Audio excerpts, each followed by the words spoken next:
people standing in line with the fever raging, the world caving in. We've all got one thing on our mind. Am I to blame? You know, it's not my fault. I've never done nothing wrong. At least I've never been caught. Work real hard, that ain't no lie. It's always been other people who die. And when this is over, I'll look at myself in the mirror. Things are bad now, but I've got nothing to fear. And I watch them roll back the stone, watch them open the tomb, watch them take that first step into the room, watch them haul out the idols, melt the gold, but what's worse, watch them ignore the prophet. I watch them deliver the curse. 25 days after the end of the world, still just me and the wife, and my little girl tucked away in our home while everything burns. Just another hard lesson, it's too hard to learn. I took a trip downtown, no one was there. I saw some spray paint saying life isn't fair. I went to the market, but they had nothing left. The evening my daughter took her first step, I watched them roll back the stone, watch them open the tomb, watch them take that first step into the room, watch them haul out the idols, melt the gold, but what's worse, watch them ignore the prophet. I watch them deliver the curse.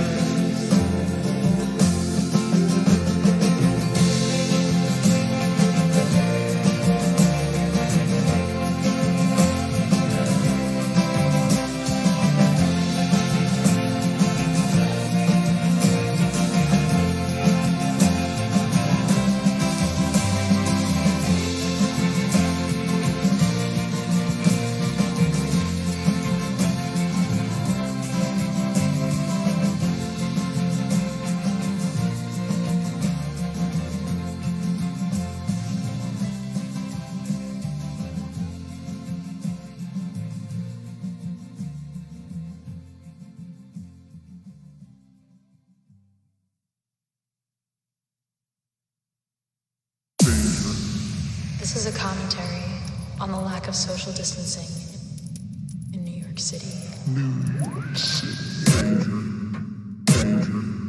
There's also a real danger in getting overconfident too quickly. This is an enemy that we have underestimated from day one, and we have paid the price dearly. And frankly, there has been a laxness on social distancing that is just wholly unacceptable. This is serious. Damn you, so fine, homo double, that fine, better keep your ass inside, trying to keep us all. This is serious. I hadn't been outside in weeks. Spanish TV trying to interview me. Meanwhile, I'm just trying to have some peace. 1 hour in the park, away from everybody. Why do you think it's okay to come within 6 feet of me? 6 feet of me. And you're not even wearing a mask. How long will you last? Somehow y'all keep coming closer. Dudes with mental issues playing tag in the park. Social distancing. While our dog barks.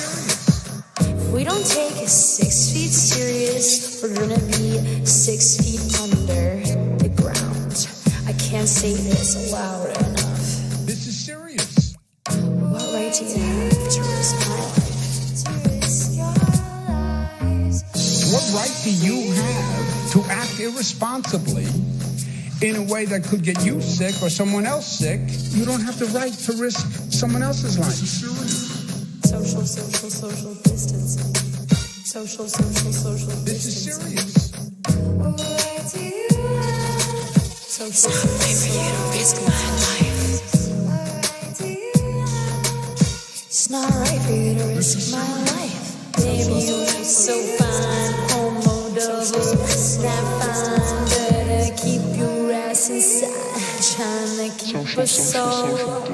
This is serious. Why do you have to risk our lives? We pay the price. In nurses, doctors, essential workers, grandparents, parents, and children. These are our families, neighbors. This is our community, and this is our world. And together we must protect it.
beside you.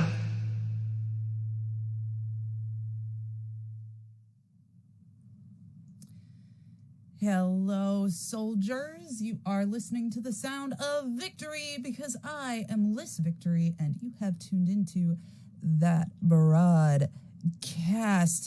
Today we are talking about the same thing we talk about every week, and that is the COVID-19 pandemic. Before we really dive in, I want to remind everyone that today is Thursday, August 6th, 2020, and we are still in the midst of the COVID-19 pandemic. I, Liz Victory, as well as the CDC, U.S. Surgeon General Jerome Adams, Governor Daddy Cuomo of the great state of New York, all recommend the following guidelines. 1, wear a mask.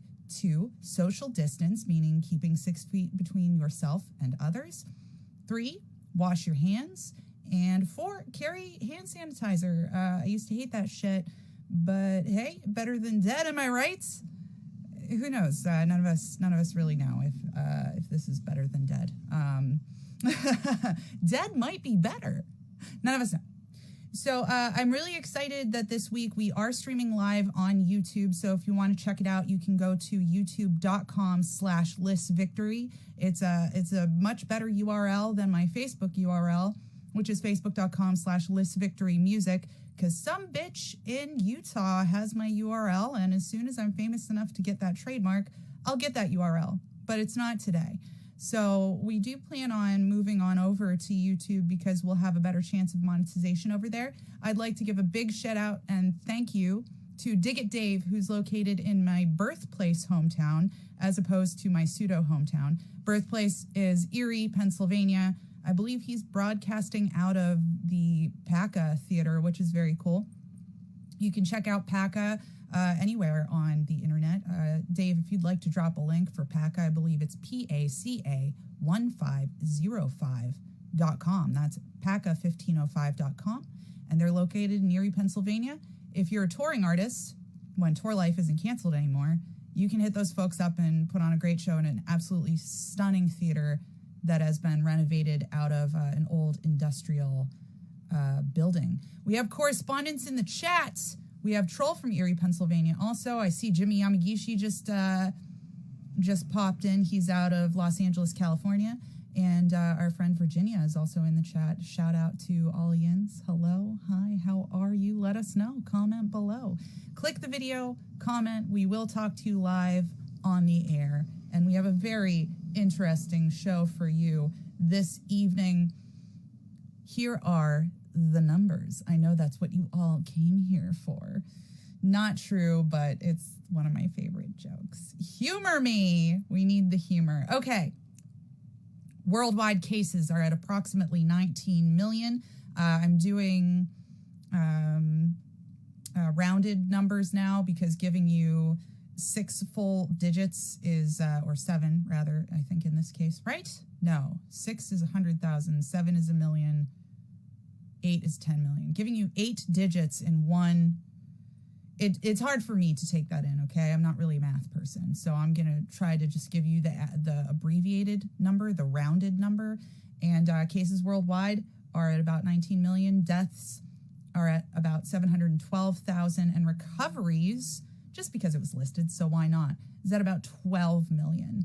Now, another reason why I'm doing the rounded numbers is because they become obsolete immediately. So all those numbers I just told you, probably different now. And in addition to that, the numbers are really, I mean, they're just guesses, and they're just based on how many people have gotten tests at all, let alone what's actually out there.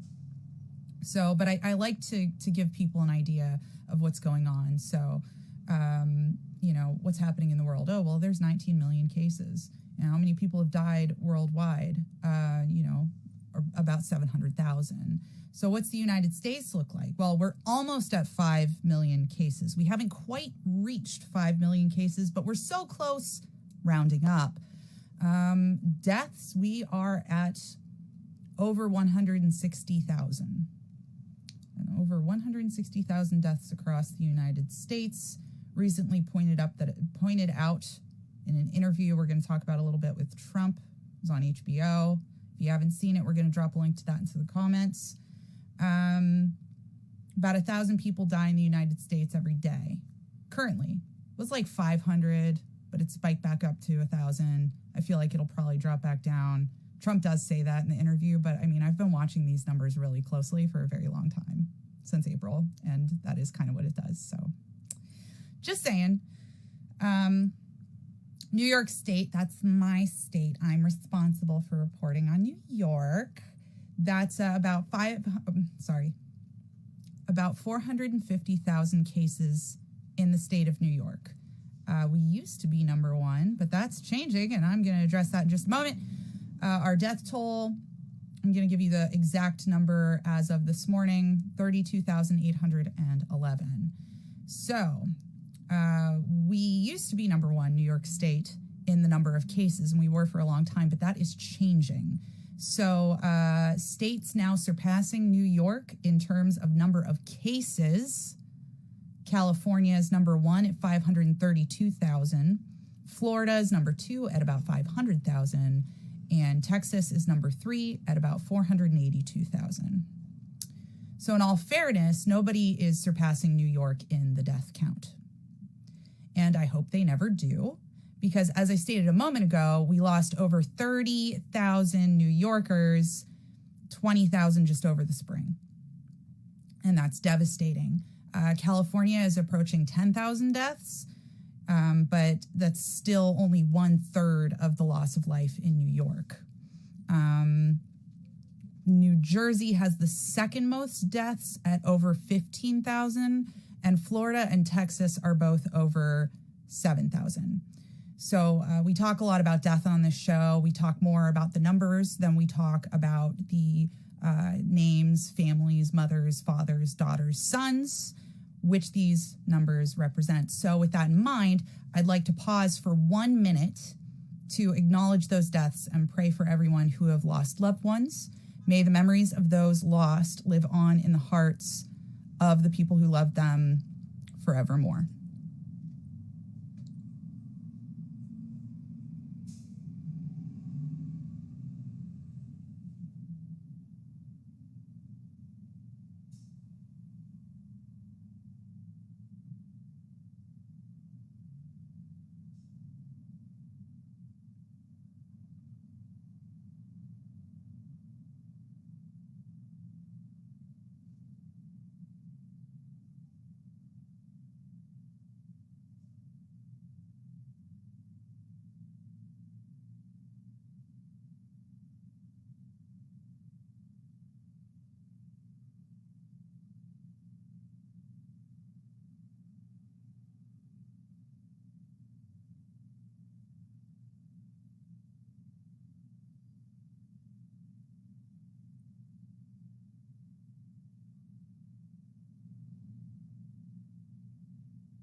One minute feels like a long time, eh? 1 minute of dead air, reprehensible in this industry. The industry of bedroom broadcasting. Okay, that makes me sound like a cam girl. Well, I would make so much more money, though.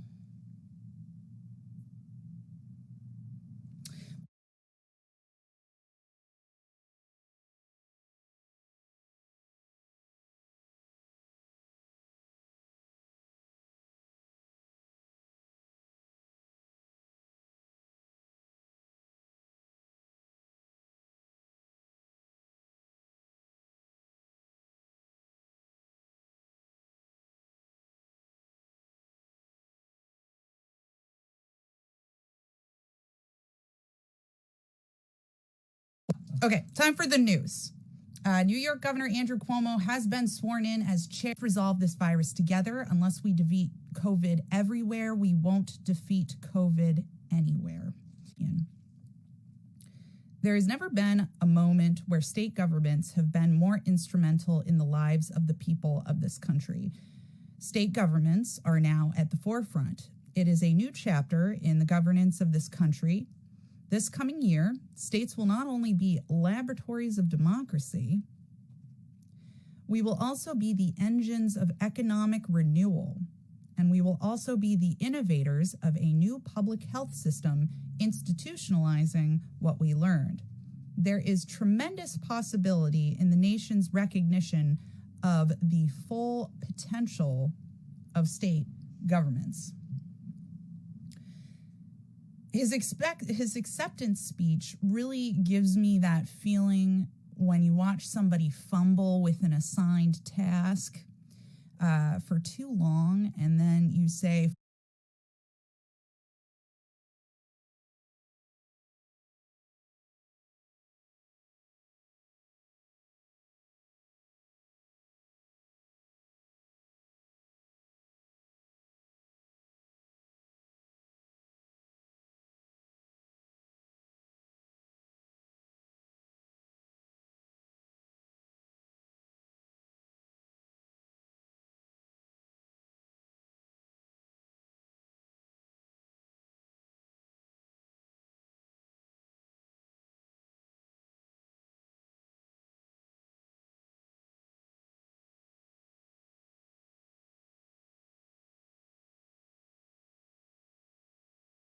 fuck it, I'll just do it myself.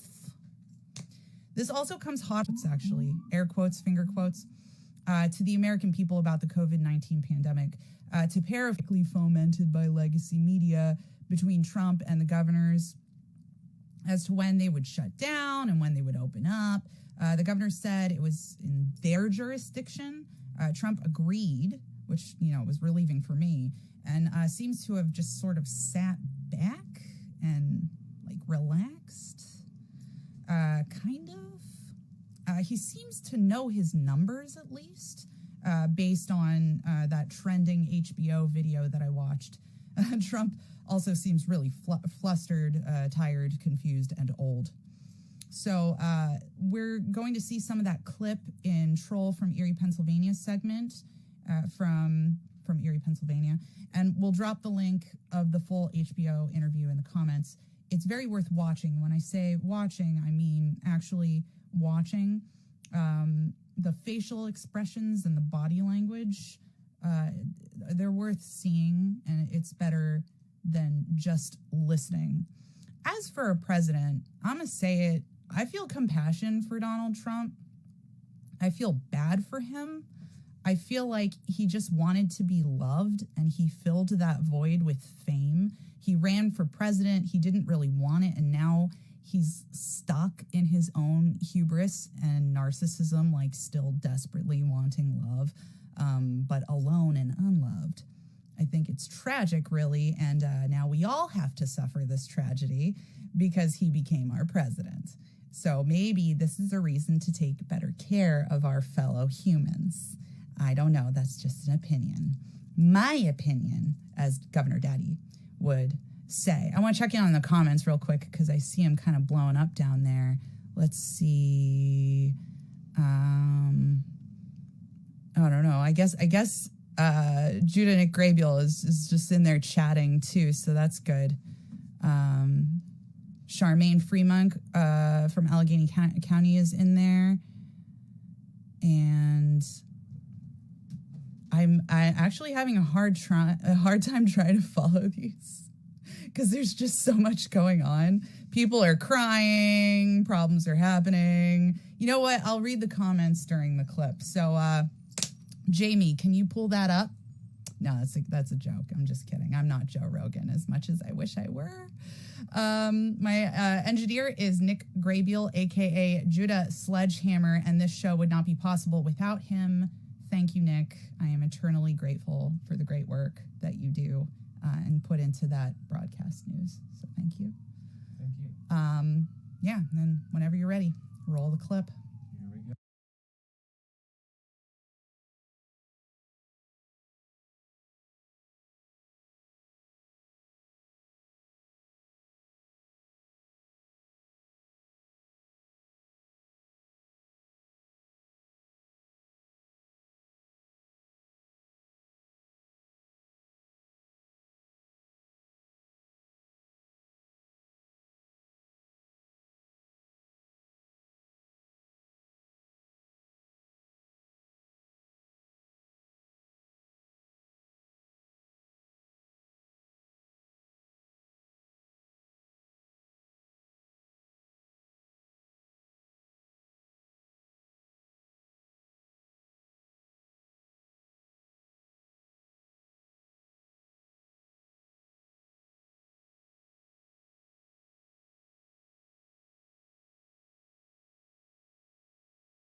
I got it, Larry. Thank you very, very much.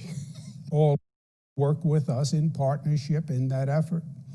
Second, we will need to deal with the undeniable consequences and effects of COVID. The economic damage that it has done is all across this country, and the critical public health care needs that COVID has exposed and highlighted. And third, all this in the context of a new chapter in the federal-state relationship. Well, I'm sure none of us wanted to be in the position of dealing with COVID. The last 6 months have highlighted the importance and capacity of state governments. I think Bill McBride is exactly right. We now have shown what states can do, and it's time to reformulate and redefine the federal partnership, especially in this coming year when not only are we working through dealing with this pandemic, but we also have several critical legislative reauthorizations that are expiring. As we gather today, we know beyond a shadow of a doubt that COVID is a problem that affects every state in this nation. It is the great unifier. It doesn't discriminate. This is a battle for all of us, and we know that we must resolve this virus together. We know that unless COVID is defeated everywhere, it won't be defeated anywhere. COVID will ricochet across this country, bouncing from one state to another. And the only course forward, in both our state's self-interest and in our collective interest, is to lock arms and to leave this virus no place to spread. We all know the weapons needed for the war we must wage. We need unprecedented testing capacity and the supply chain to support it. We need contact tracing. We need stockpiles of PPE, medicine, supplies, and we need an emergency surge capacity. We need financial support for our beleaguered hospitals. This nation has gone through MERS and SARS and Ebola and swine flu and now COVID. No one can tell you the name of the next virus or bacteria that's going to attack us, but everyone tells us that it's just a matter of time and we have to be ready for it. So let's institutionalize what we have learned so we're better prepared for the next invasion. And let us design and implement a new public health system for this nation, because we just cannot go through what we went through over these past few months again. The COVID challenge goes even further. As we just heard from our Vice Chairman, Governor Asa Hutchinson, our schools are facing unprecedented challenges. They must now not only educate our students, they also have to keep them safe from this deadly virus. It's an entirely new undertaking, and the states will work with them, but we also need federal support. None of this is going to be easy, but all of it is achievable. At the same time, we must deal with the secondary effects of COVID. It has wreaked havoc on this nation's economy. Governor Hogan is exactly right. And you can quantify the damage by adding together the jobs lost and the deficits of all our states. All major economists agree that without providing financial assistance for state and local governments, the economy will not rebound as quickly as it would otherwise. Federal Chairman Powell, Fed Chairman Bernanke, economists all across the board agree. The NGA is united in telling our Washington colleagues that they must include $500 billion in unrestricted state funding in the upcoming COVID response legislation. That is a top NGA priority by a unified NGA. This is also the moment to implement the agenda the NGA developed last year under Governor Hogan's leadership. This is the moment to invest in infrastructure. We need to reinvigorate the economy, and we need to replace aging infrastructure. We've all talked about it for decades, but this is the moment to finally do it. Let the federal government provide the funds, and let the states build it. And finally, the federal-state relationship that has always been a dynamic tension since it was first embodied in our Constitution by our founding fathers. There are checks and balances, and there is a federal and state dynamic tension. That was written into the Constitution. But there has never been a moment where state governments have been more instrumental in the lives of the people of this country. State governments are now at the forefront, and it is a new chapter in the governance of this country. This coming year, states will not only be laboratories of democracy, we will also be the engines of economic renewal, and we will also be the innovators of a new public health system, institutionalizing what we learned. There is tremendous possibility in the nation's recognition of the full potential of state governments. And most of all, we are committed to achieving progress. That is the essence of our role as governors. That is what we do. As governors, we all know that at the end of the day, there is no red and blue. All our states have both. We understand that we govern for the red, the white, and blue. That's what we do. This next year will be challenging for sure, but all battles are hard, and ours could not have a more noble or righteous purpose. I'm honored to be standing beside all of you as we lead this nation forward. I'm honored to be taking the gavel from Governor Hogan and the great executive committee. I'm grateful to be serving with the great Vice Chairman, Governor Hutchinson. And with that, I conclude the 112th NGA annual meeting. That was a bang of the gavel.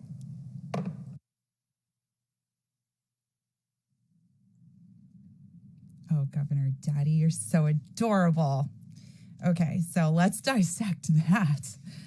Please feel free to jump into the comment section of wherever you're watching. We're live on YouTube right now, youtube.com/lissvictory. That's LISS Victory, youtube.com/lissvictory, as well as the Facebook, which I'm currently engaged in chatting right now with folks in the Facebook.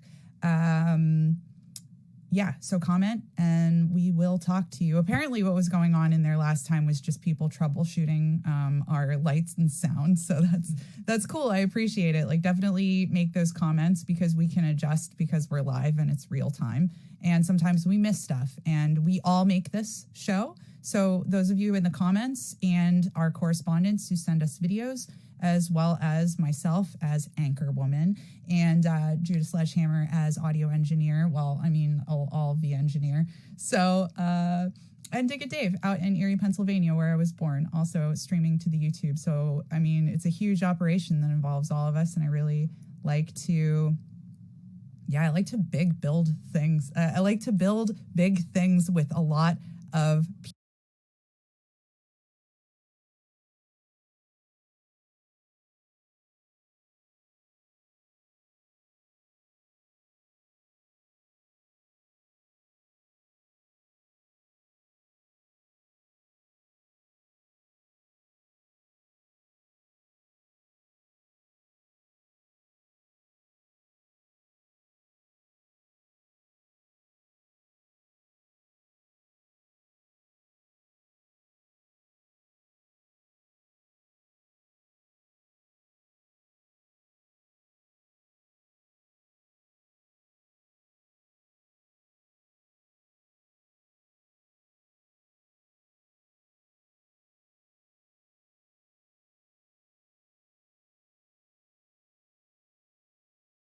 people. I love humans. My correspondent, Amy Saloff, she prefers men. And I hear people curse at them or call them stupid or just generally spit venom at these fellow humans as if that's somehow going to change their mind, better inform them on the benefits of utilizing mitigation methods to reduce the spread of a virus. So we might reduce the number of folks who will die as well as prevent overwhelming the hospital systems and the morgues. Is that what you're going for? Do you think that screaming at these people or swearing at them is going to communicate that? So,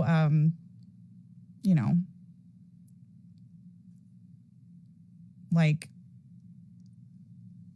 see, I'm getting emotional, okay? So I'm not immune to this either. This is probably not getting us anywhere. So, notice my use of the word human. It's because we're all human.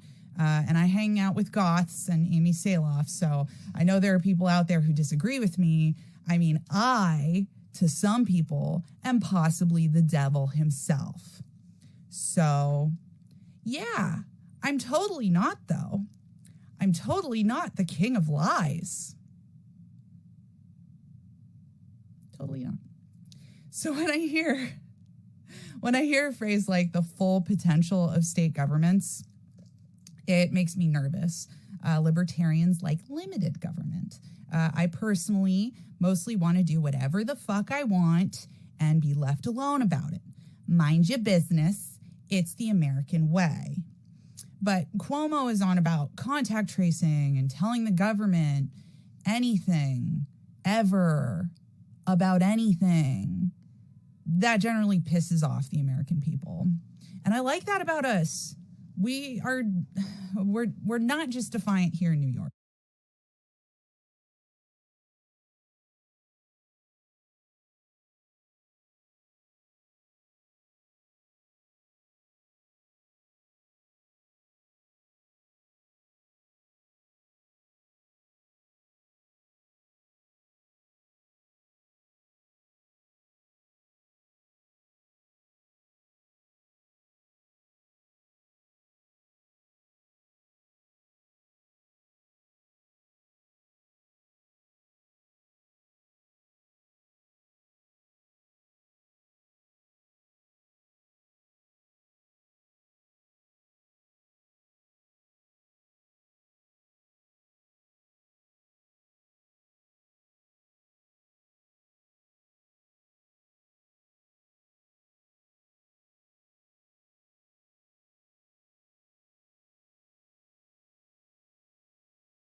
Okay, Americans are defiant. We're fighters, right? That I have to stay in the little triangle that I'm in and I can't go to the next neighborhood over like that. I'm super glad. I'd just rather be dead than have to live that life, you know? And it goes back to an episode where I talked about what we're willing to die for. You know, maybe we'll go over that again in another episode, but my script is kind of lengthy, so maybe I should stick to it. Anyway, that's how I feel as a red-blooded American. But I also listen to authority mostly. I follow guidelines. I wear a mask. I encourage others to wear masks. But I am blessed because I live in New York State. And I feel like we have the most competent leader possibly, like, in the whole world. I haven't made time to watch every single world leader address the pandemic. But what I've seen in Governor Cuomo's leadership is truly admirable by my evaluation. And I've watched every single briefing he's given since the end of March. And I intend to go back to watch the ones he started on. I think March 1st, he started the briefings. That was also when we got our first documented case. That doesn't mean it was our first case. It was just the first one that we noticed. So now when I see Governor Cuomo, Governor Daddy, stepping up to the plate and taking matters into his own hands, of course, that gets me excited. No, I don't mean sexually excited. Come on, guys. Jesus. I truly admire his work as a leader. I want to emulate that work in my work. I want to lead from the front. But I don't like to be told what to do. I don't want to be traced. I don't want to be surveilled. And I don't trust the government. But God help me, I trust Governor Cuomo. I do. With his goddamn political legacy family name and legacy family marriage and lifetime of association with politics and clearly masterful use of rhetoric and a law degree. I mean, these are huge red flags, am I right?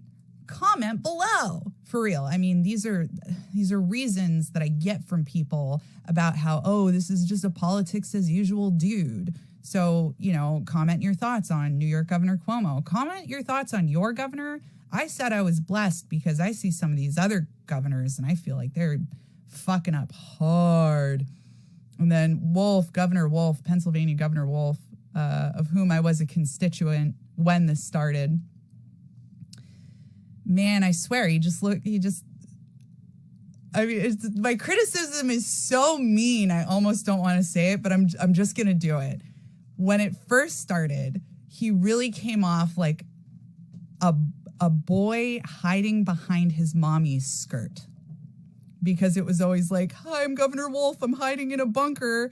Here's Dr. Levine. She's going to take care of everything, and I'm just going to hide and look scared. Like, for real. That's how his briefings came off to me. He's doing much better now. Like, he's not just in, like, a bunker or some shit. I don't know where he was. And Dr. Levine is pretty clutch, so, I mean, it's cool. But, I mean, he could have done better at the beginning. I haven't watched him in a while. He may have improved. I'm not sure. Let me know. I know there's Pennsylvania people in the chat. Let me know if Governor Wolf's doing any better. All right, so back to Cuomo, Daddy. I'm reading Cuomo's book. There's multiple ones. The one titled All Things Possible. And I just absolutely love his approach and perspective. He talks about building success out of failure, learning from your mistakes and becoming strong.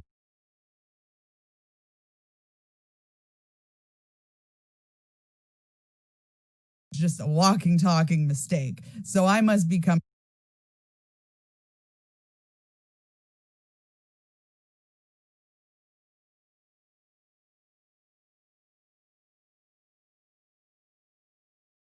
about having a legacy name and the legacy marriage and the association with politics. And he does point them out as red flags.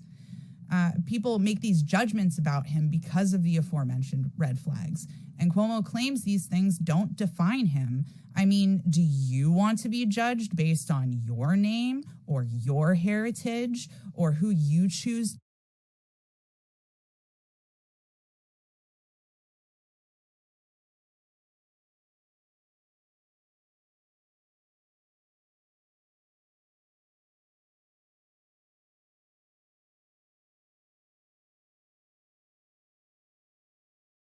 Who's your audience exactly?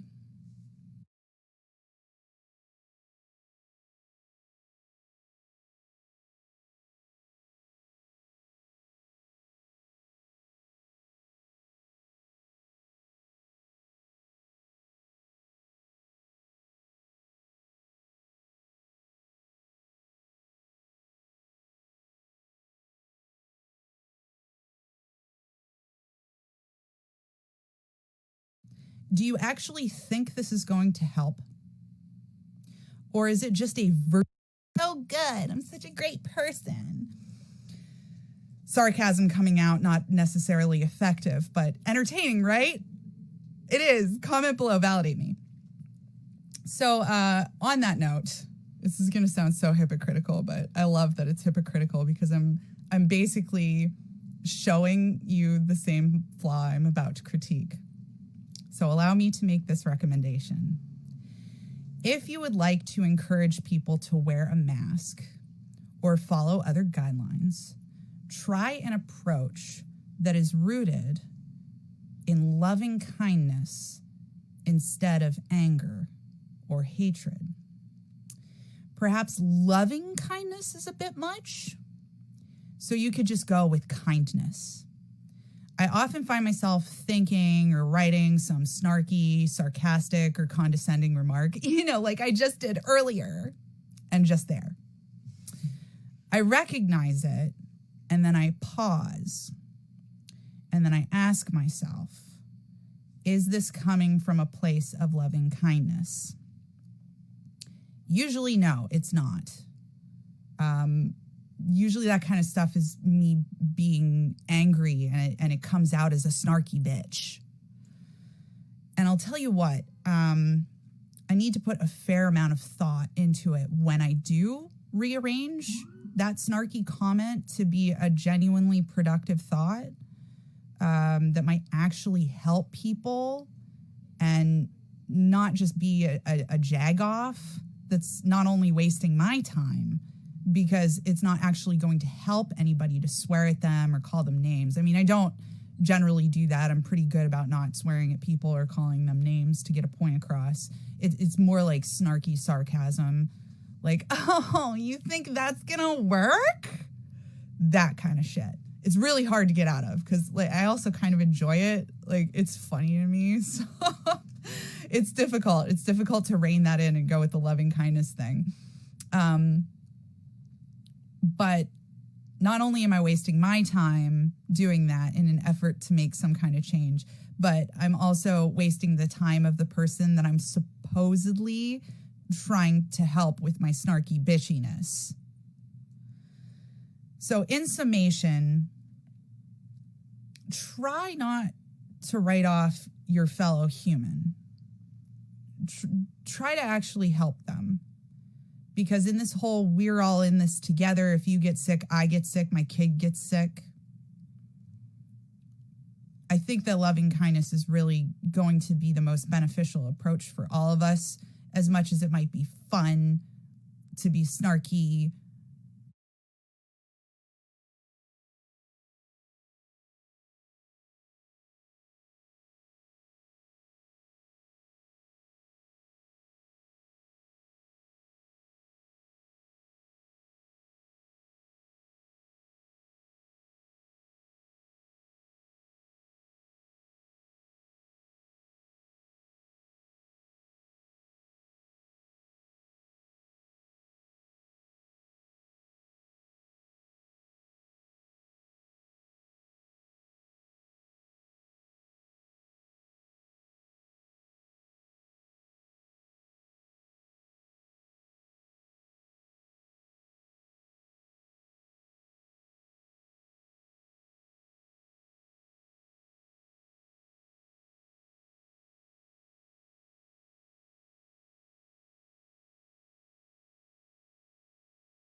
You know,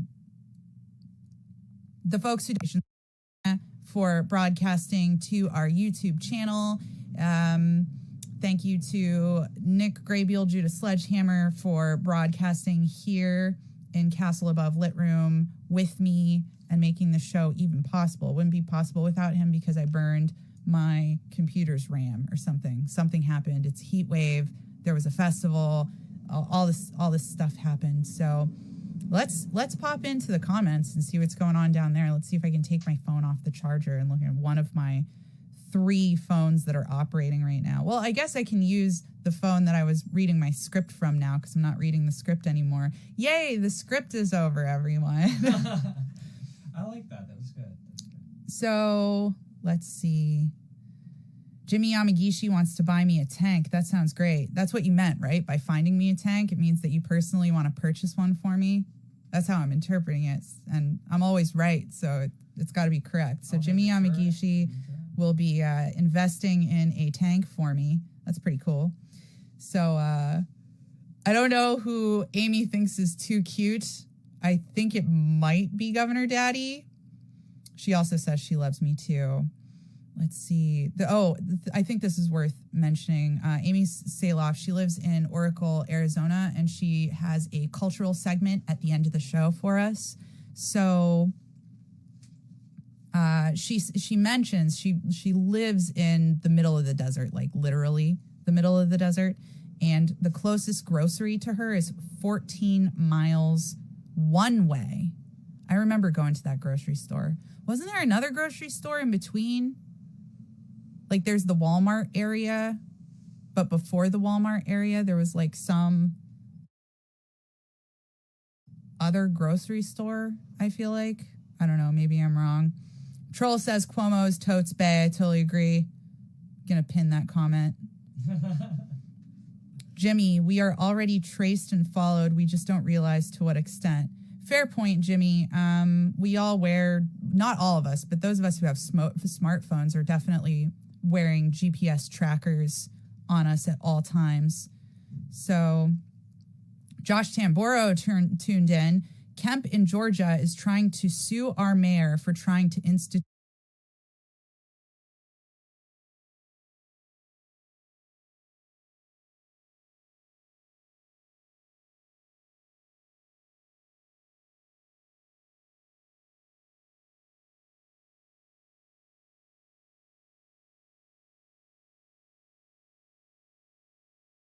substitute masks in Atlanta. Wow, that's fascinating job being Secretary of Health for Pennsylvania State. Troll, Governor Wolf is doing better. His speech about police reform was woke as fuck. That's cool. I really like what the states, or what a bunch of states, I've seen a bunch of states doing good stuff with police reform. So let's see. Oh, I think Judah's talking about virtue signaling, corporate pride signals. Yeah, everything goes rainbow in June now because being gay is like super acceptable, and I guess sells cell phones now. So yeah, and corporate BLM ads come to mind. I don't think there's as much corporate BLM as there is corporate pride, but yes, it does totally exist. Old Navy's got one that pisses me off every time I see Old Navy shine right after the ad. I'm going to do something. No, I turned that up because my levels, I feel like, should go into the yellow, and they're not, because the correspondent segment is going to go into the yellow. And now I think I understand why people were saying I was quiet, but unfortunately didn't realize it until the end of the show. Pardon if that was a loud squeak for yins out there in TV land. It is really loud in my headphones, too. It would probably help if I turned down the monitor.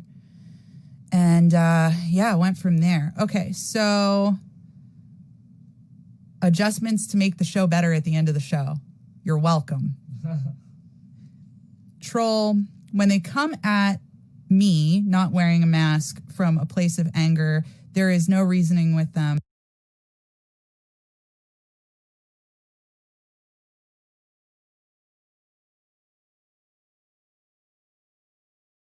Dang, I've heard some fun stories from my friends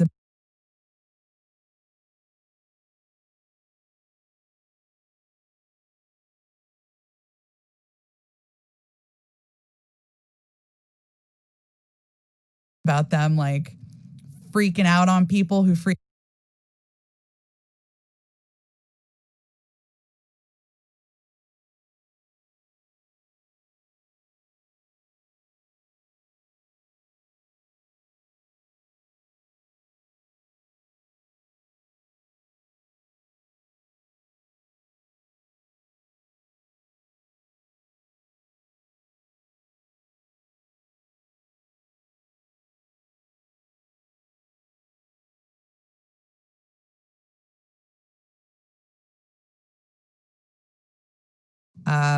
yes, let's own guns.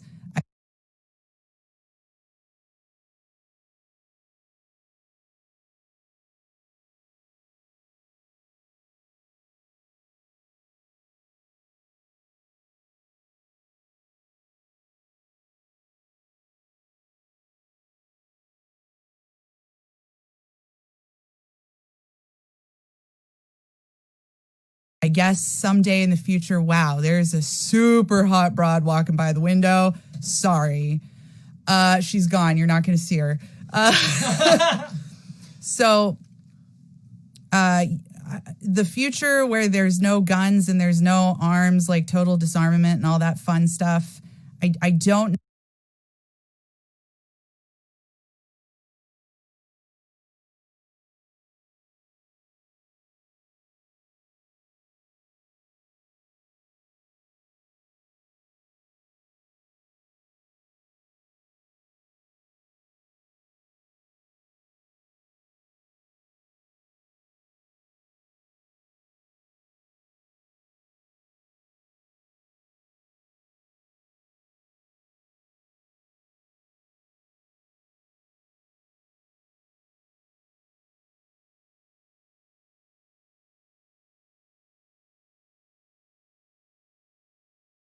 she's still able to like deliver us her segments and stuff and like hang out in the chat with us and all that. That's pretty cool. So yeah, I mean, good stuff in the chat, everyone. I'm going to go out again and say you can watch us on facebook.com/lissvictorymusic, facebook.com/LISS Victory Music, or you can watch with us on the YouTube and chat with us live, youtube.com/lissvictory. We're still working out some kinks on the YouTube, but I would really like to move over there as soon as possible so that we can better our chances of monetization. And with that, I'm going to go into the straight shill. So you can help build our global news community and fund that broadcast news. You can make a one-time donation via PayPal at paypal.me/lissvictory. That's paypal.me/LISS Liss Victory. That's me. PayPal.me/Liss Victory. You can money me now on Cash App.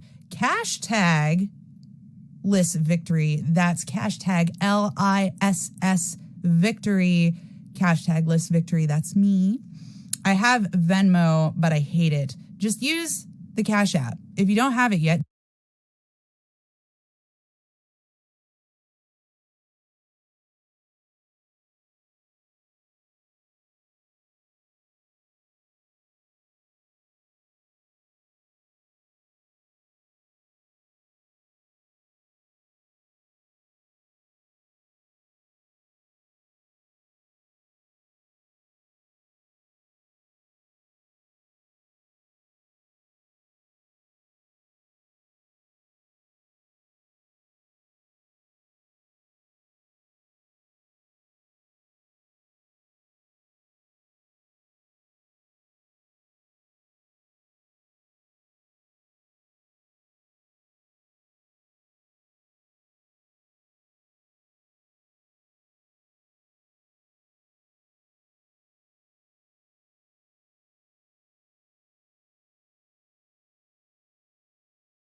download it and I will get you the $5 promo. Hit me up. We'll both get $5. Of course, Zoom's not active on that phone. Which one's the phone that has Zoom on it? I'm going to look up the Zoom ID for Ian's because it's the same ID every week now. So, yes, virtual open stage every Tuesday at 7 p.m. Eastern.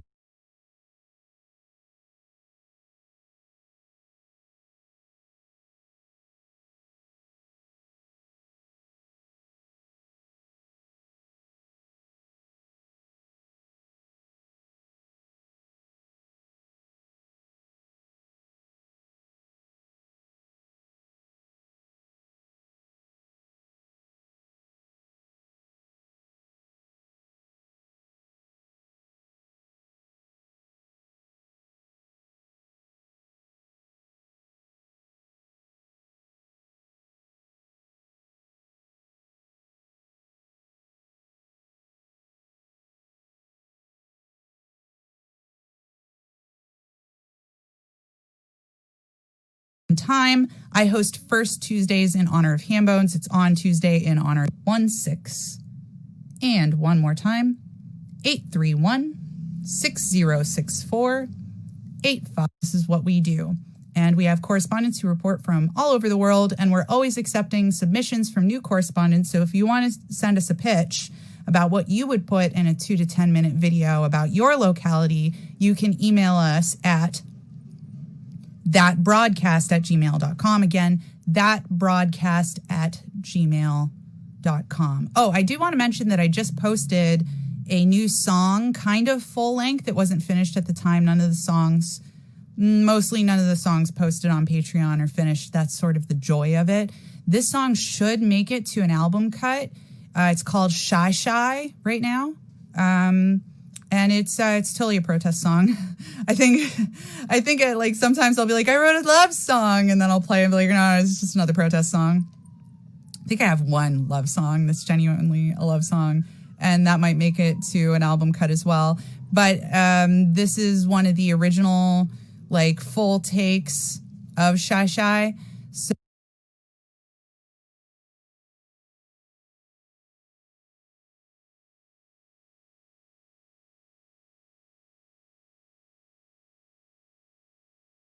yeah, each month I moved again. So it was the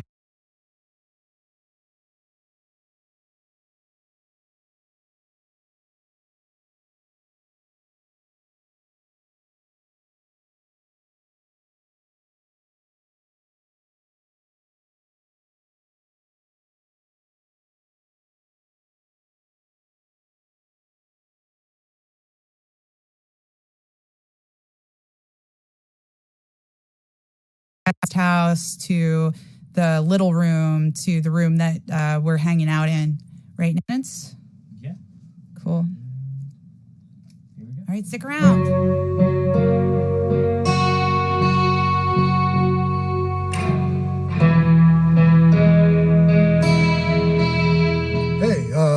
Sorry.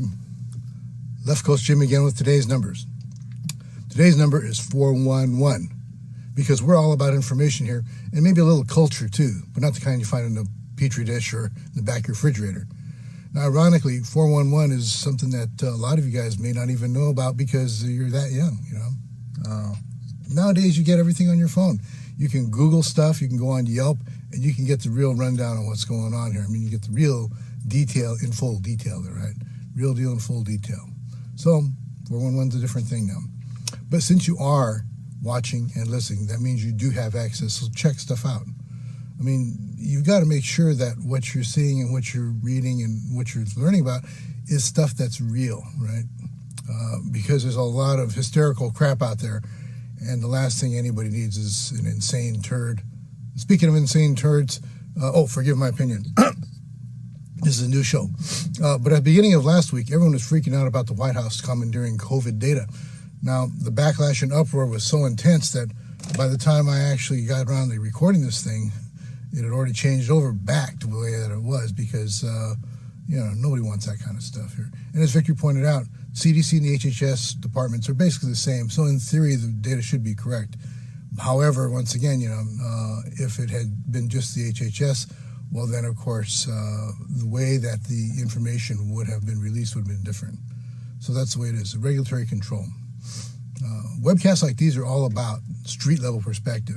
These are people that you're hearing from that are doing stuff, finding things out, seeing stuff that's happening to themselves on the street in real time. So hopefully what we're presenting is a little more realistic idea of what's going on.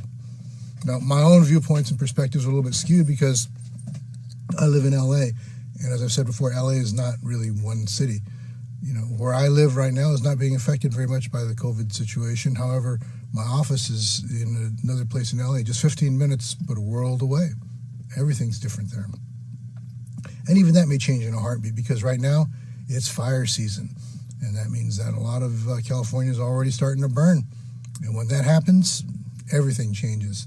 The smoke alone is enough to knock you out. And when you're adding oppressive heat, racial tension, and everything else, it wouldn't surprise me if that asteroid they've been talking about actually is going to hit the Earth, but the government's faking the news so we don't panic.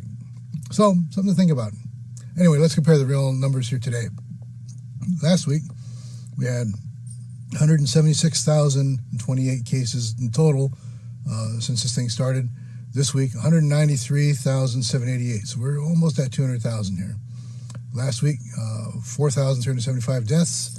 This week, it's up to now 4,415 deaths. Last week, 4,244 new cases.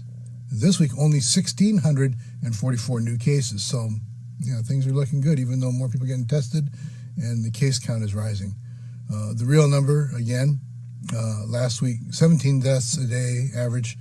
This week, 12 deaths a day, for a total count of 40 new deaths this week. 40 is good, but it's not very good when you're talking real people here. Ethnic body count. The ethnic body count. White, 1,080. Black, 469. Latinx, 2,130. And Asian, 659. Once again, Asian is being more affected than black, but we don't hear that. Overall case age breakdown, 0 to 4, 2,669.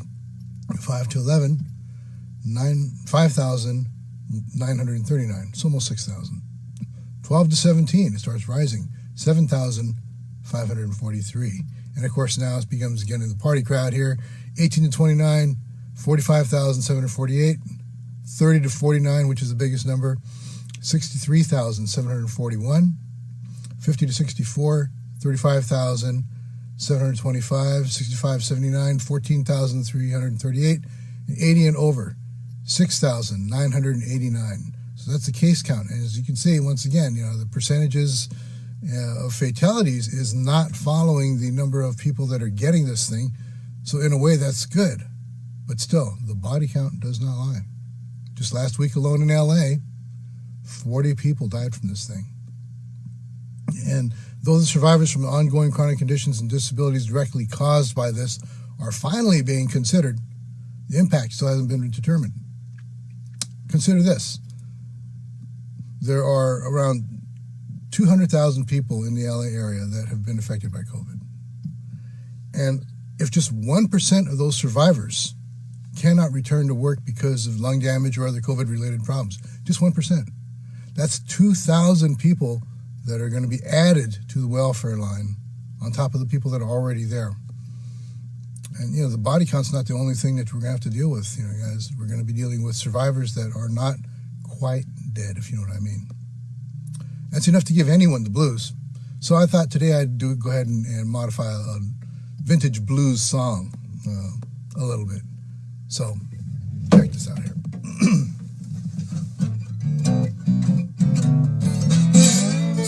Corona, Corona,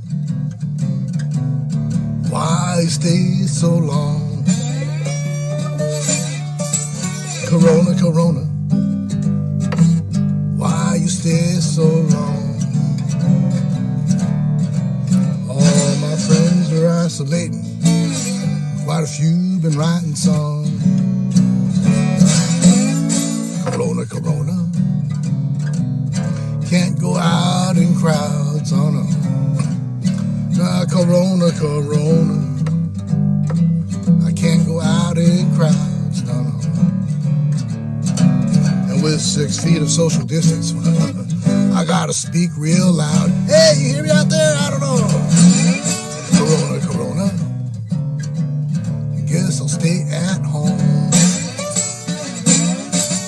Corona, Corona, I guess I'll stay at home. And I believe I heard my neighbor play his stray trombone.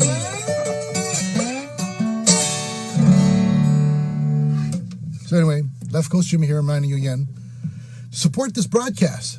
Click the links because we can continue to bring that smile to your face, hopefully, and stimulate your soul. And remember to always live in the moment because the journey is often the destination. Left Coast Jimmy, have a good one.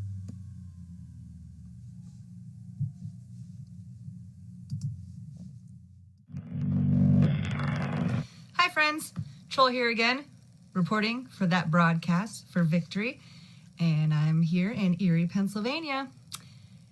Yay! So let me start off, by just asking, how are you doing? How are you all doing? Go ahead and leave it in the comments below. Personally, this last 6 months has been very trying. It's been very difficult. Those of you who know me know that for the last 4 or so years, I work in the news business, the mainstream media, the enemy of the people, however you'd like to refer to us. Yeah, it's been interesting, but I can tell you, number one, I am glad that I'm no longer reporting or in any other way out on the streets since I got promoted to producer a little over a year ago. Good timing on my part because I would be freaking out right now. I probably would have quit by now. I've been close a couple times now just because, it's hard to get people to wear their masks at work. Comment below if you have the same problem. Nobody at work believes anything, or at least isn't as on it as you are. If you're one of those people, if you are the mask Nazi at your work, comment below because I can relate. And I am not ashamed because I am following the regulations that are being put out there by the experts. And it's not even difficult things. It's just basic stuff like wearing a mask and when you should wear a mask and when you really don't have to wear a mask. I'm not crazy. I don't sleep with my mask on or drive in my car by myself with my mask on. Sorry, I'm getting worked up, but turning red. Because I seem to argue with people every single day about the basic facts. There are people still all over my Facebook, just to go there, who are citing that they told us not to wear masks back in March, February. come on, science has been evolving since then. You know, this is a very new situation we're all in, and we need to actually like pay attention to the new information that's coming out and not just argue with people on Facebook because somebody said not to wear a mask back in February. All right. And I'm not even saying you're a bad person if you don't want to wear a mask, but at least like be educated and like know the situations where you definitely should be wearing a mask. If you're putting other people's lives at risk, it's not cool. You shouldn't be driving drunk. You shouldn't be walking around when there's a pandemic without a mask. Anyways, let's talk. So, jumping off of all of that, our president is probably the most terrifying person to me ever. And the day he was elected, I woke up that morning and I literally felt like I've heard people say this before, and don't take it the wrong way, but it literally, like, in my heart felt like 9/11 just happened all over again. And I'm old enough to remember when 9/11 happened. And I'm not comparing it to that, but now at this point, you see what I was talking about. You see what I was worried about. It's like all my fears are coming true, and like World War III is just right around the corner. You know, I predicted World War III or a civil war. And I feel like, you know, we could pop off on either one right now if we really wanted to. Yeah, it's just, we're so screwed. We're so screwed. I try to stay positive, you know, but I have anxiety and depression and stuff. And it's just really hard when every single day, like, everything you've been worried about, you know, is just coming true. And then where do you go? You know, like, you can't, like, calm yourself down. And then I'm, like, addicted to the facts and addicted to the news. And it's my job to be informed because not to toot my own little horn here, but I believe I am the person who puts out the most content for my community, news-wise, to be absorbed by them. So I feel like it's really important for me, you know, producing 3 hours plus news every weekday, that I should probably be up on my shit, right? So yeah, our president scares me, and he just did this interview, which every time he's recorded, it just, like, again, proves my point and adds to my anxiety. So, I mean, here's this. The figure I look at is death. And death is going up now. Okay, that's 1,000 a day. If you look at death... Yeah, it's going up again. Let's look. Daily death. Take a look at some of these charts. I'd love to. We're going to look. Let's look. And if you look at death... Yeah. It's started to go up again. One.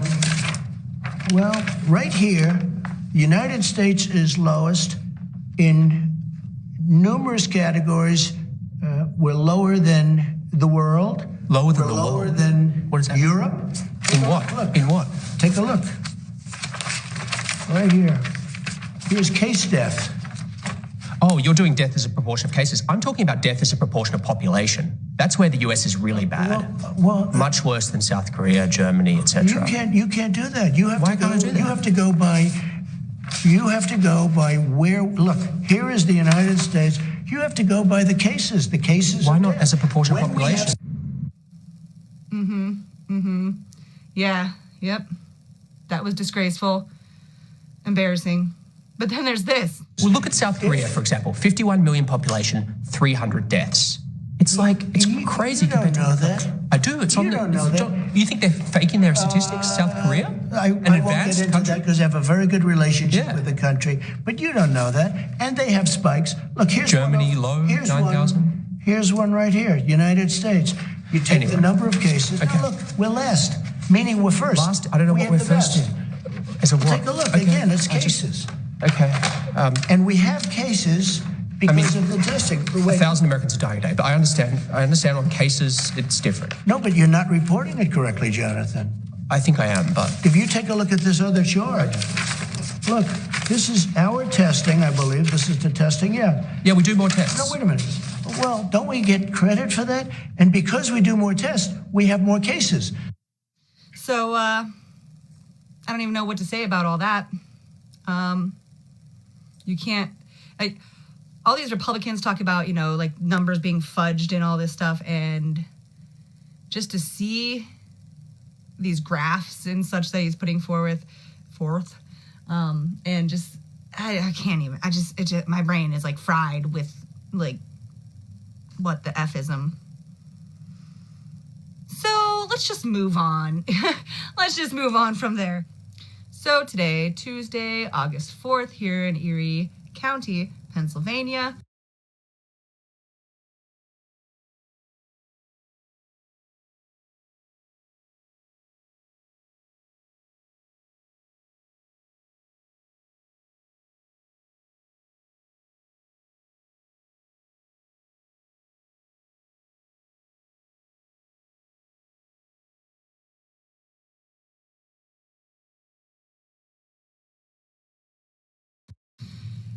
We have had a record one-day number of new reported cases confirmed. So that's an issue. Actually, last Tuesday when I reported that 6 new cases, that was the last day that we had single digits. Since then, we have had anywhere from 13 to 31 new cases every single day, and today it's 42. And I believe that is due to the state doing widespread universal testing at all of the nursing home facilities across the state. So that could just be results rolling in from that. Last time I talked to you guys, there were 18 total deaths so far. Just since Saturday, this past Saturday, August 1st to August 4th, there has been 7 deaths. We were stuck at 18 for a while. Now we're at 25 all of a sudden. And I don't believe that that has to do with the testing from the nursing homes, because that was just testing. So there's also deaths increasing all of a sudden. Even if you try to just, push off maybe the whole 42 that we had yesterday on the nursing homes, we still have had 7 deaths that I think are unrelated to that in the past couple days. So we are a rather small county, 200-something thousand. Sorry, I don't know that exact number. When I last spoke to you guys, there was 115 active cases. Now today, Tuesday, there are 206 active cases. And as far as recoveries, 736 last week. And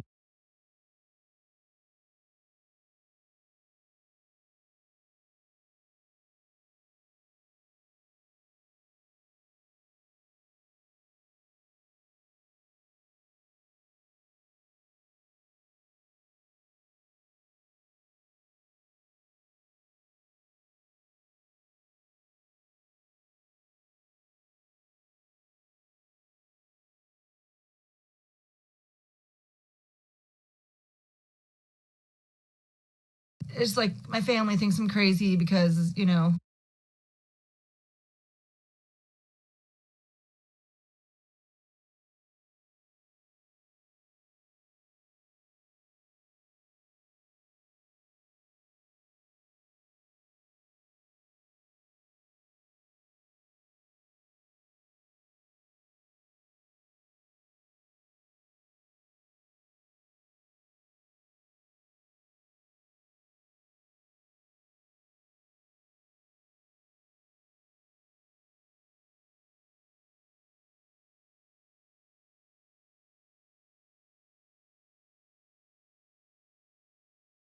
I want to wear a mask if they're close to me. Like this argument of like, oh, but I know them. So Hi, my name's Charmaine. I'm reporting on Allegheny County. Hi, Liz. It's good to be back. Thank you for having me back. It's been 2 weeks. I'd like to give you a brief introduction to today's report. And I'd like to note that I will do this in 2 parts. One is before attending protests downtown, and the second half will be after.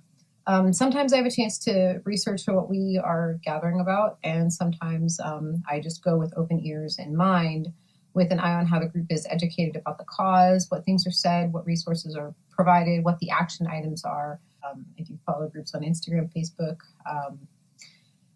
and some politicians on Twitter. It's a lot to keep up with.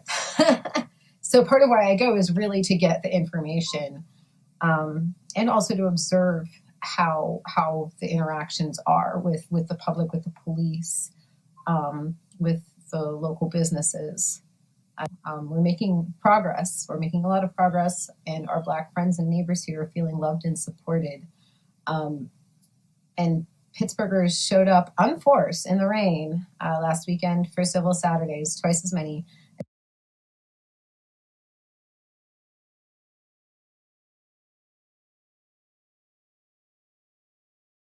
is when I had gone 2 weeks ago, which was really just wonderful to see.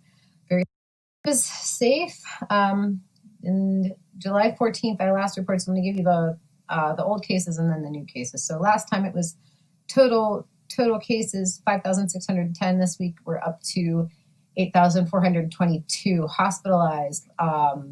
July 14th was 477. This week, August 4th, it is, that was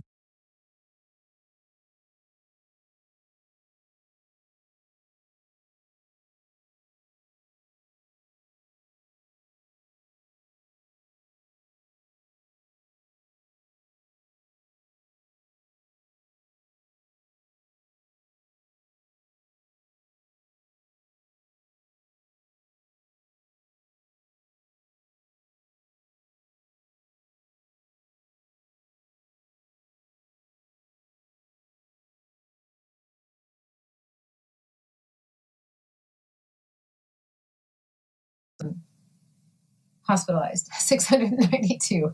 Total recoveries estimated is primarily Black students who are known to have a greater chance of catching COVID-19 virus.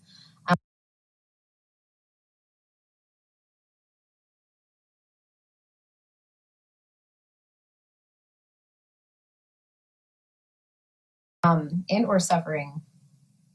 And dying.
Lots of support for Dr. Rachel Levine as she provides guidance on health and safety matters during these pandemic times. And she articles out from primarily Pittsburgh and Washington papers, but not a lot of national media attention. And they are hoping, Ms. Brown is hoping to garner that this Thursday with her staged living funeral. Other peaceful protests have included the ongoing civil Saturdays and other targeted actions around the city. And back to yesterday at Stop the Station, that protest at the corner of North Euclid and Broad, we received a laundry list of issues that the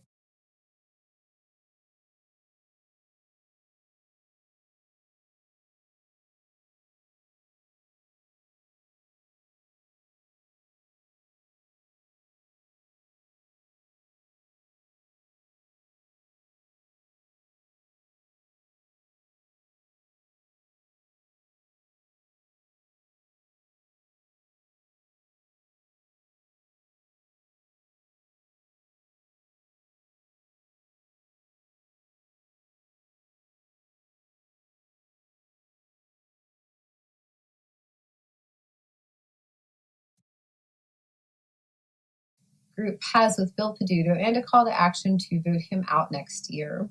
Also on that list, of course, is Trump, and we are reminded at each meeting to vote. Also at 2, they put these together, and they're fantastic with information. This one in particular this was a wish granted, also a call script along with a whole bunch of numbers for who to call and then what to say. And, that's just fantastic. And I'm going to have a lot of fun with that. So something else that was very awesome I need to go by my own script, to be honest, or I will way lose track. For these concise, well-designed, and easy to read half-page black and white flyers, economical. That's smarts. With the next events information,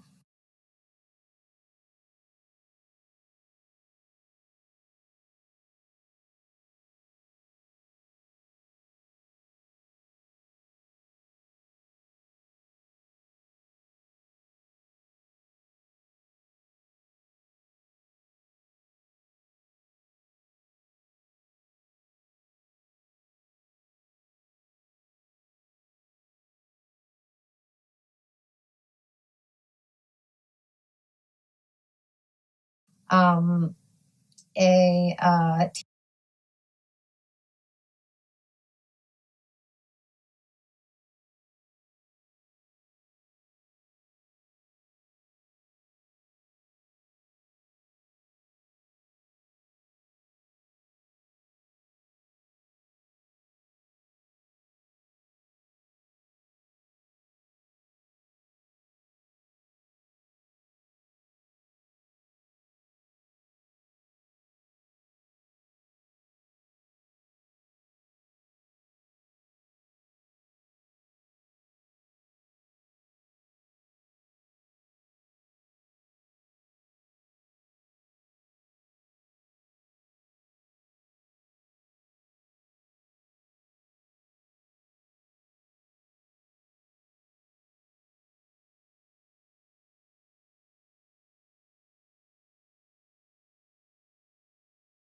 in/outreach event.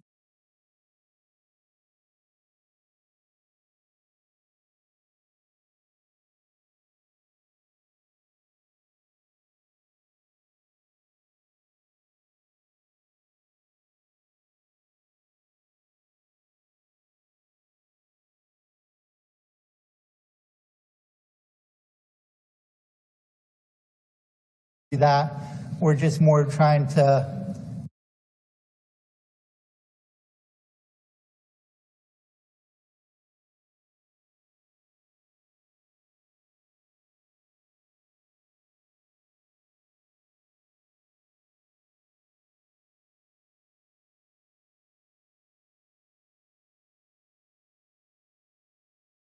capture the spirit of freedom and creativity that he captured while creating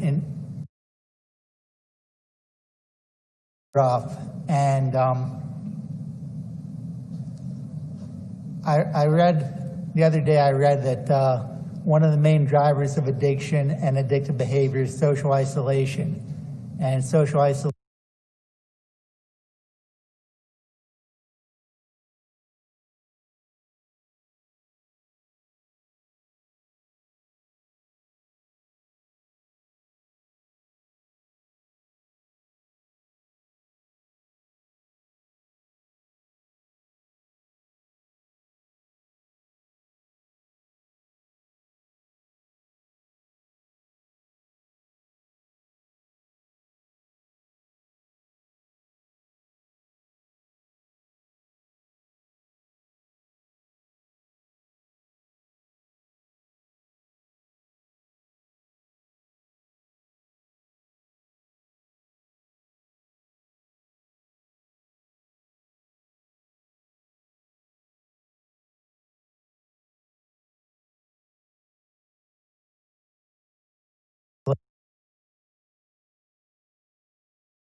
is probably a synonym for social distancing. So with that in mind,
What up, y'all? It's Amy from Oracle. I'm here with my son, Aiden. Hi.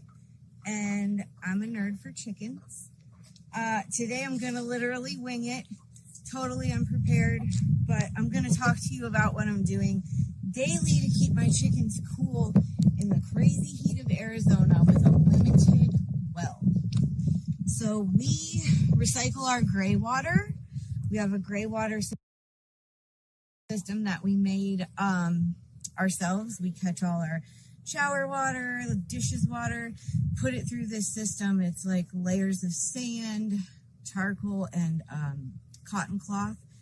And it's clean enough for me to basically pour on the ground because the chickens need the ground to be wet a lot during the summer because it gets up in the 110s here.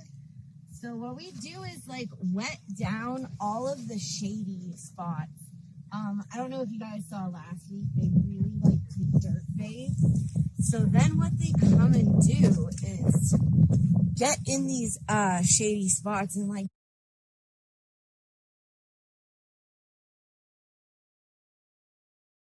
dig around, and the evaporation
actually makes it cooler because here we have things called evaporative coolers even that pee. She has one eye and a cross beak. Their beaks under here. I'm going to tell you who we got. We got Sweet Pea. The black and white rooster is Little Rue. The one drinking is Stormy. Her sister Sunny.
is in the back, and the black rooster under there is Mr. Rooster Cogburn. Oh, there's another one too. There is Chickadee, which is I'll name these guys for you if you want. We got Beta, Miss Chicken Nugget, Miss Chicken Patty, Coraline, Spike over here in the corner, Deb is this cream one back here, this is Jadis, this is Callie. I have a ton of birds. The black one back there behind Callie is Mona. I have another black one that looks just like her. Her name is Princess Cookie from Adventure Time. They're all extremely, extremely sweet. They come up for pets. See, I'm doing the same thing here in front of this fan for the big ones. I'm wetting down the dirt, and then the fan blows across it and dries it and makes cool air. It's like a hillbilly air conditioner for these chickens. See how hot they are panting? Right here, Mr. Beta, he actually has a foot infection going on. These big ones, it's called bumblefoot, and it's actually a staph infection of their foot. If they get a cut because of their weight and the pressure on it, it almost immediately gets infected. And because they're shit machines, chickens. But it's yeah, so gross. It is super gross. I do the kitty litter method. Some people use actual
the wood shavings on their whole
I use sand. I have an abundance of litter, which I have to go buy bricks of litter.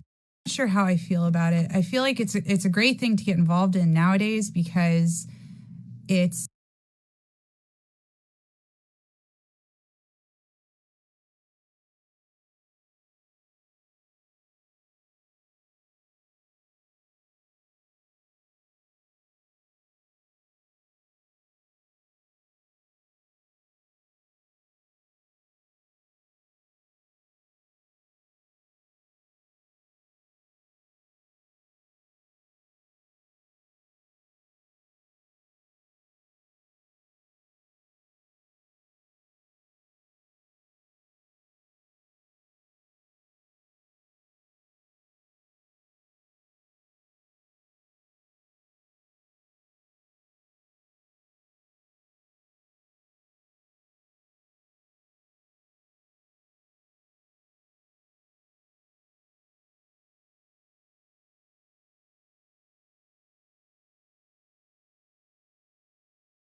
a way to patron artists.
Especially now, and I just posted this song up. It's like a subscriber program. When I met you, I asked you, oh, darling, won't you come to the sea with me? Oh, won't you come to the sea with me? Oh, we woke up and we didn't have no answers. We found our true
they said we couldn't do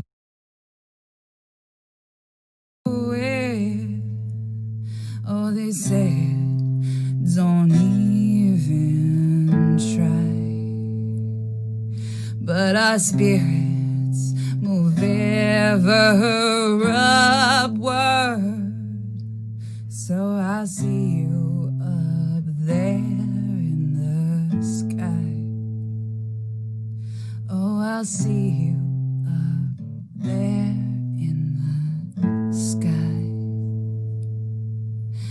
And the armies poured over the mountains with their guns and their tanks and their planes. And we stood naked, oh, before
them with our empty hands.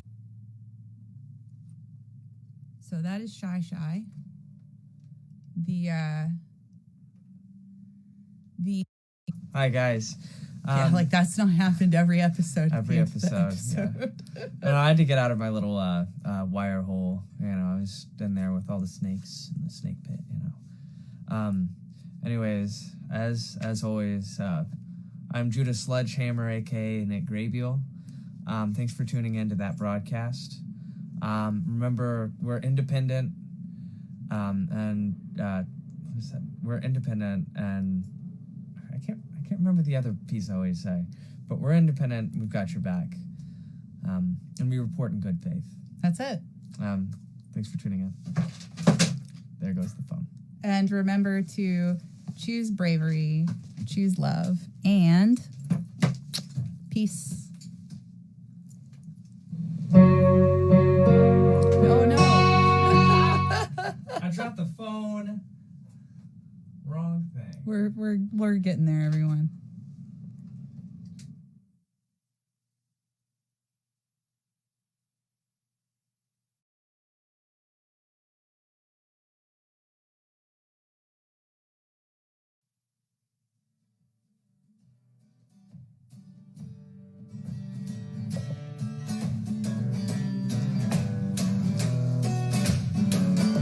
Come on, yes, sir.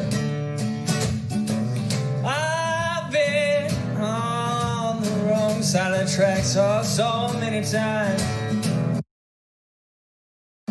I look back in the snow and I can see where I've been, but it never tells me where I'm gonna go. I don't know what I'll see tomorrow.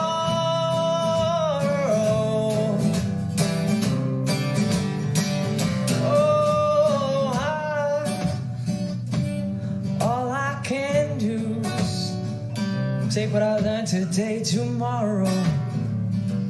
And I know that I've got so much to learn.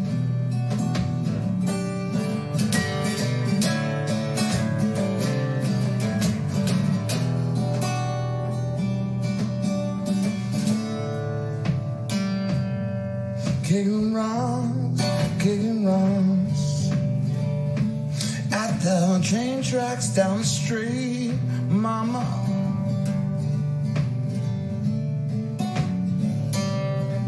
I got so much to learn, so much to burn. Phoenix comes back home, at least when you're not alone. I said, hold it back, hold it back. Hold it back, I'm not holding back no more. I said,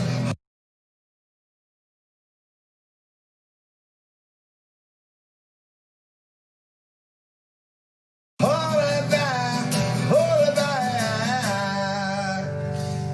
No, I'm not holding back no more.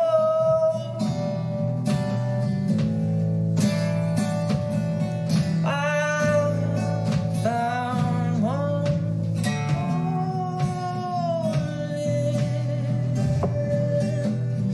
It's time to change.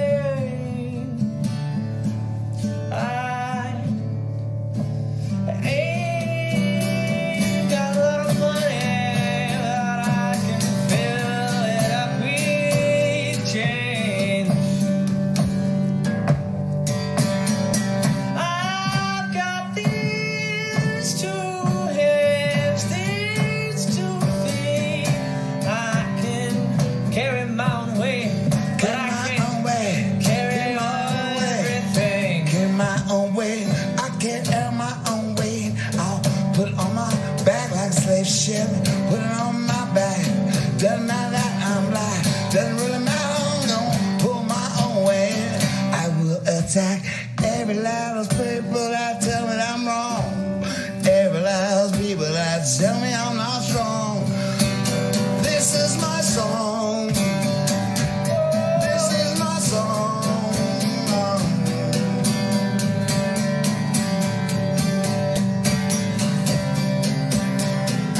I've been waiting for this moment so long. I've been stressed out, spent out, thrown out. I do know where.